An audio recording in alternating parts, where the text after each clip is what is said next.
Nategeerako nti Fred Selemba okujja mu ndongo taata we teyakyagalako. Era nze naleeta Selemba oyo.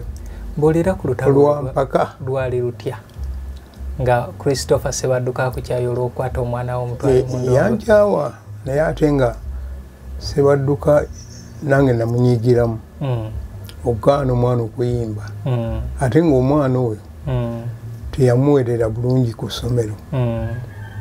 N'olwekyo nze bwe namusiŋŋaana ne mugamba nti endongo kitabu gyakuba ennungi enkanidde awo oyinza otyo okubanga gwe tokuba ndongo. Ne mugamba jangu ku olwo twali tukubidde mu katawuni okuva mu Ndeeba e Masaka mu Ndeeba ng'ogenda e Kawuku waliwo awo tawuni bagiyitaani wakati awo waliwo akatawuni kanenemu ali e Masaka oyinza otuyamba nze munayeeyo ngendayo olwalwo nga nina bye ngenda okunoonyereza. Kati twali tugenda kukola awo ne mugamba jangu. Yeso. Bwe namuyita nga ndi mu Bona International. Yeso. Kibiina kyange nakola oluvannyuma ate. Olw'entebe gitasingaasi. Oluvannyuma lwa ntebe gitasingaasi. Yeso. N'entebe nze nagitandika naye ebyayo byeyo mabega. Tujja tuukayo. Tujja tuukayo. Amiina. Kaakati Selemba ng'ajja amugamba gwe lwaki tokuba ndongo ate oyinza okuba endongo n'ogisinza kitaawo. Nakkiriza era twatandika okutambula naye ku olwo yenyumizaako kitaawe namugamba mbadde ne kakumirizi namugamba toddayo okubeera ne kakumirizi toddayo saagala yonooneke. Naye ng'ate yennyini twali tuyimba naye nga teyayonooneka. Ne mugamba oyo akulimba ayagala okola emirimu mirala. New Subs Fashions tukutuusaako ebiteeteeyi kw'osaabaaya engatto ensawo z'abakyala jackets jeans n'ebirala. Tusangibwa ku Wilson Street ku kizimbe ekya Sunset Arcade ground floor shop number 2.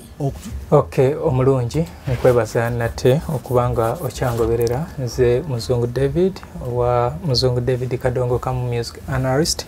Ngusaba nti ngoberera ku YouTube, TikTok ne Facebook. Subscribinga, followinga tujja kubanga tusobola okubanga tugatta ku kisaawe kino Kadongo Kamu. Amanya nkozesa Muzungu David Kadongo Kamu Music Analyst ku mikutu egyo gyonna. Yeetaaga ebya Kadongo Kamu osobola okunsanga e Kasubi ku basooka Pavula stage. Olunaku olwaleero ndi wa mukisa nti nsobodde okufuna omu ku ba pioneer ba Kadongo Kamu, abasajja abaaliwo nga endongo ya Kadongo Kamu eno etandikawo oba oliawo eyinza okuba yabasookako emyaka nga giijo naye okutandika okutegeerekeka nti ndongo nga weebali. Nkyaziza Muzeeyi Matiya Kakumirizi akakumirira omuliro.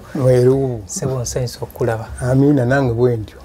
Obulamu obusanga otya? Obulamu bulungi mu ngeri yange naye nga wonna buli bwe butyo. Naye kirungi nti kasita Katonda aba akyatuwadde ekirabo ky'obulamu. Katonda akyatutaddewo. Webale kutwaliriza. Era ab'ewaka bali batya? Ab'ewaka mbaleseeyo nga balungi si babi nnyo. Mukadde maama ali atya? Yali mulungi. Bannyinange ne baganda bange bali batya? Bonna balungi. Jeni ndudde omuwuliza. Ali apatikana na kuyimba kwe. Webale kutendeka. Natendeka. Abayimbi bangi abayimba ne bakunaakuna naye oba oliawo abaana tebagoberera layini eyo. Ate n'abamu kinategeerako nti abamu temwayagala baana bammwe kubanga bagoberera emikululo gyammwe. Nategeerako nti Fred Selemba okujja mu ndongo taata we teyakyagalako. Era nze naleeta Selemba oyo. Mbuulira ku lutalo lwali lutya nga Christopher Sebadduka akukyayo olw'okukwata omwana w'omutwale mu ndongo. Yankyawa naye ate nga Sebadduka nange namunyiigiramu okugaana omwana okuyimba ate ng'omwana oyo teyamuweerera bulungi ku ssomero.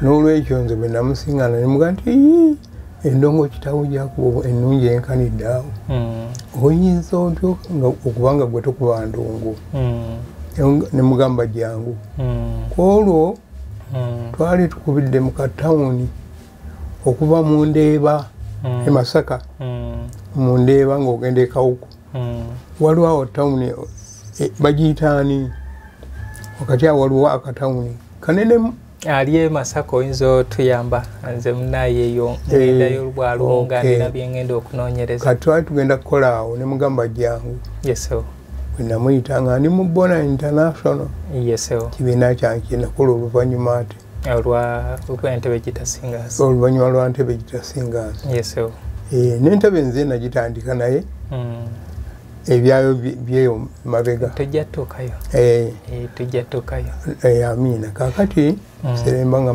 nga jja nga mugulu lwaki tokuba ndongo ate oyinza okuba endongo n'ogisinza kitaawo nakkiriza era twatandika okutambula naye ndeku olwo yenyumizaako kitaawe namugamba mbadde ne kakumirizi namugamba toddayo okubeera ne kakumirizi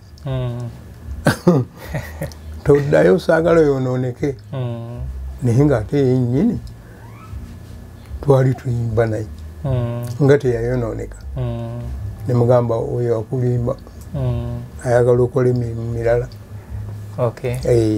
mukwano gwange Seremba yali atutte obudde okwebazaako nti muzeeyi taata webale kye wankolera Seremba ye tanneebaazangako naye tubeera naye nga twogera bulungi era sirowooza nga yakyerabira naye tangambako nti munaye wanyamba naye nga mukulu wange Seremba yonna gy'oli nkutumiddeko y'omu ku bayimbi ba Kadongo Kamu beneekakasa mu mpisa wampisa nnungi nnyo era musufu bweba yakupima eyiye yasukka muzeeyi wangi osobodde otutegeeza nti gwe muzeeyi Matiya Kakumirizi nze Matiya Kakumirizi tulina obuzibu ensangi zino mugenda mu ggwaawo era ogamba nze mbuzaayo mmeka simanyi Katonda yamanyi simanyi naye era ffe bagamba akula yaafa ekitegeeza buli olukya tuba tusemberera tuba tulina okugenda muzeeyi Matiya Kakumirizi wangi ozaalibwawa nzaalibwa si wala nnyo mayiro nga 3 oba 25 okuva e Kampala okutuuka e Namawojja mayiro nno twapimanga mayiro ku luli naye nga nzipima mpita Bombo bamunanika Bombo Kalagala bamunanika ate oba ogenze wali Kalule naye mpita Bombo mwenyini mu maduuka Kalagala mpozi ye yali eva omugenzi John Mabirizi nono jo gundi nono Gerard Majanja Majanja weeno eno kulwe Kachiri ali Mbusiro so ozaalibwa eyo nzaalibwa ku kyalo bakiyita Namakofu oba abalala bakiyita Kasambya naye ng'oyita Namawojja muzeeyi Kakumirizi ozaalibwa mwaka ki? Nazaalibwa mwaka gwa 1946 yeso ozaalibwa ani? Nzaalibwa taata wange omugenzi Paulo Bulega abasinga obungi bayinza okulowooza nti ndi wa Musu nedda erinnya lya Bulega naffe ab'ennyonyi tulituuma kubanga Bulega lwali luzzi olulimu emitalo eno nga waliyo ab'omusu ate emitalo erudda eno nga waliyo ab'ennyonyi oluzzi nga luli awo wakati ffenna tulusenako amannya ago naye nze ndi wa Nnyonyi Ennyange ndi muzzukulu wa Mbaziire Bulimu ate omukadde maama yali Filomera Namande ye nga Wankima emyaka 78 emabega ozaalibwa mwazaalibwa abaana bameka? Mukadde waffe maama yatuzaala abaana 13. 13. Nga Kakumirizi mwana wa kumeka? Nze nali wa 10. Wali mwana wa 10? Okay. Ali wa 10 kubanga yali anzirako yagenda Mukama yamutwala. N'omulala yaddako oyo Mukama naye n'amutwala. Ate era n'asembayo Mukama n'amutwala. Okay. Olugendo luwanvu singa tuba tutudde obulungi yinza okunyumiza ngeri ki gye baagendamu ako. Okay. Naye lugendo luwanvu. Lugendo luwanvu. Muzeeyi Kakumirizi edda twasomanga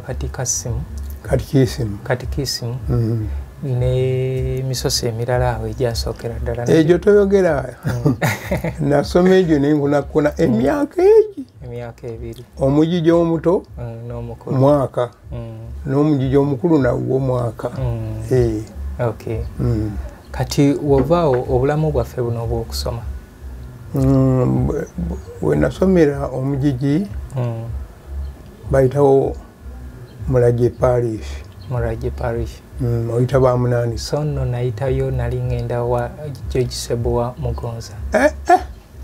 Nali ngenda lwabubine enkwagadde. Ekalwe. Kalwe. Tuvaane Kalwe. N'oweterawo Kalwe n'odda ekyabugga. Awo Mulaje Mugonza we yayimba we yakubira amataffaali. Faza waawo. Faza nga yamukola bubi. Namugamba yali atamidde. Wabula faza saamutegeera.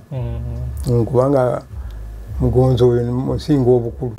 Kubanga nze emyaka 5 we natandikira 5 tandika omugigi omuto. 5 omugigi mukulu.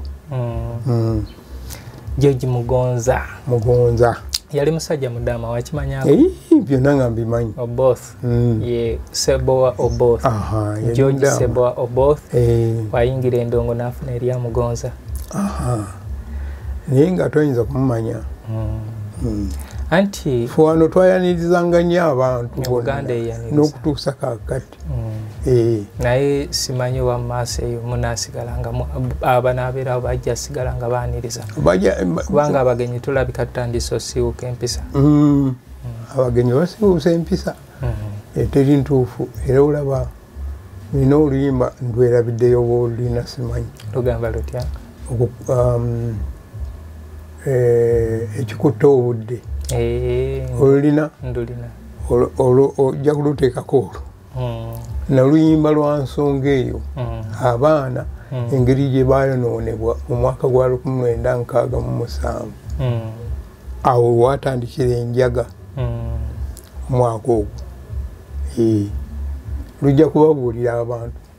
New Subs Fashions tukutuusaako ebiteeteeyi kw'ossa abaya, engatto, ensawo z'abakyala, jackets, jeans n'ebirala. Tusangibwa ku Wilson Street ku kizimbe ekya Sunset Arcade ground floor shop number. New Subs Fashions tukutuusaako ebiteeteeyi kw'ossa abaya, engatto, ensawo z'abakyala, jackets, jeans n'ebirala. Tusangibwa ku Wilson Street ku kizimbe ekya Sunset Arcade ground floor shop number 2. Okututuukako va ku Pioneer Mall otambule nga dda ku Arua Park, yisa ekizimbe ekya Wilson 1 oyite ku Health Link Pharmacy. Kati awo weekoma yambuka amadaala gakuyingize ku Sunset Arcade. Awo ng'otutuuseeko. Engoye zaffe tuzijja China, Egypt, Vietnam n'amawanga amalala. Omukyala omwambazi omulungi ayambala naffe. Yino Chikaya College School essomero eryegulidde erinnya mu kusomesa abaana ate ne bayita ssomero lya Dene Boarding mix y'abawala n'abalenzi senior 1 paka senior 6 balina library science kone computer labs byonna bijjudde balina arts ne science subjects co-curricular activities kone section y'ebyemikono omuli okusiba enviiri okukanika n'ebirala ebigwa mu kkowe eryo omwana n'ava ku ssomero lino ng'ali self contained kyewuunyisa ensimbi zaabwe ze zijja mu nsawo ya buli muzadde basange Chikaya Bulenga Mabenga Mityana Road. Okumanya ebisingawo noti 757 mukaganya emwemu 57. B is a hotel and bar. Tusangibwa Nsago ku lw'Ennakawuka. Ku lw'empeereza ennungi tukola essaawa 24. Tulina ebifo ebisulwamu nga biyonjo, ebiddaabirizibwa buli kadde, ebyemizannyo ng'okulaga omupiira, okuzannya pool n'ebirala. Ebbaala ejjudde obulungi, emmere ekutuukako mangu, paakingi ennungi ate nga security eri gguluggulo. Okubuukinga n'okumanya ebisingawo kuba ku 070 79 12 04 oba 058 98 77 34. You are not easy when you are not at B Easy Hotel and Bar. Come and experience the ultimate in comfort, entertainment and security with B Easy Hotel and Bar, Nsago, Nakauka Road. Plan B Records ye studio yokka ekuwa ekiri ku mulembe. Oyagala ku recordinga luyimba ku Plan B Records. Tu recordinga nyimbe z'ekika kyonna nga raga, reggae, kadongo kamu, afrobeat, band music n'ebika bya music byonna eby'enjawulo. Era tukozesa ba producer abalina obukugu. Kati gwalina essomero, kwaya, naawe omuyimbise kinoomu. Jangu tukolere oluyimba oluli ku mutindo ku miwendo egy'okuteesa. Plan B Records